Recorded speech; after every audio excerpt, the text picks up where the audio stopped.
Hello, my people. This is a new year, and we are very, very thankful that God has taken us thus far.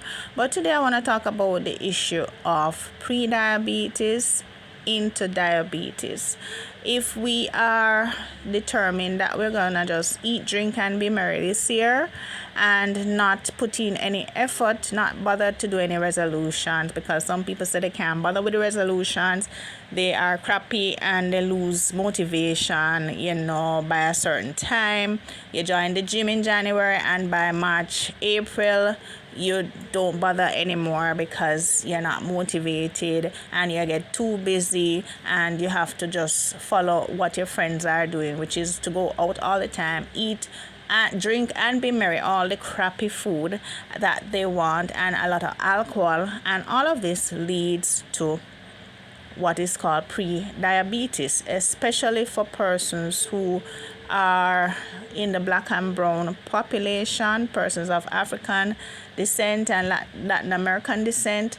Those populations tend to have diabetes a lot more than Caucasian population, and it is also indicative when you have that big gut that you could also have parasites, and parasites love to feast on sugar, high carbohydrates, highly refined and processed foods.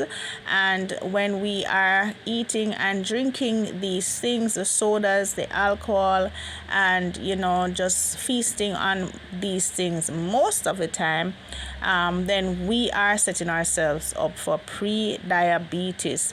Pre-diabetes can attack, and it's a silent attack, meaning you might not even be aware that you are in pre-diabetes stage for 10-15 years, before there's a full onset of diabetes. You might see a little sign here and there in terms of, yes, your weight has become out of control, your skin is acting up, flaring up, you have all sorts of issues, eczema, psoriasis, acne, and stuff like that. You tend to have issues where you didn't used to have those issues growing up before, in your skin and in other areas of your body, certain kinds of pains and stuff like that, because you're not eating properly, you're not eating as naturally as possible, and then you end up taking a lot of medication because you are going to the doctor being treated for symptoms, and you're not really addressing the cause, which really means that you should be hydrating properly, eating properly, having enough of the healthy juices, the green juices, making sure that you are getting out in the sunshine, getting fresh air, calming your mind, relaxing, grounding, and just enjoying nature in all its glory and natural forms. So pre-diabetes, as I said, comes with these different signs, and it can attack at any age. Nowadays, you don't wait on it's not waiting until you reach 50, 60, 70 anymore. No.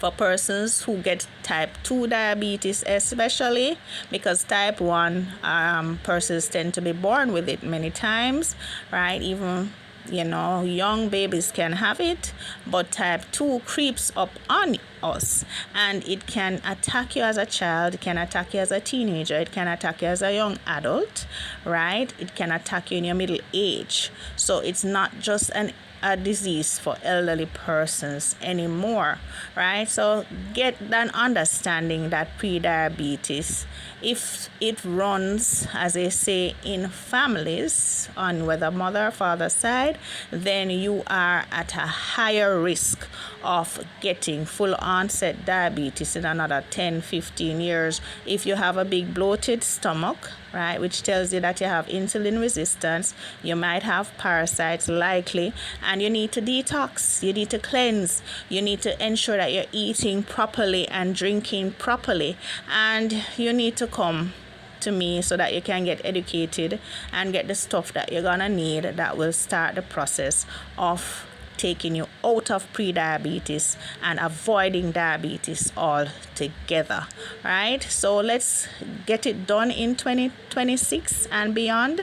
Let's get our health in check, people. All right, contact us, DM. We ship island wide.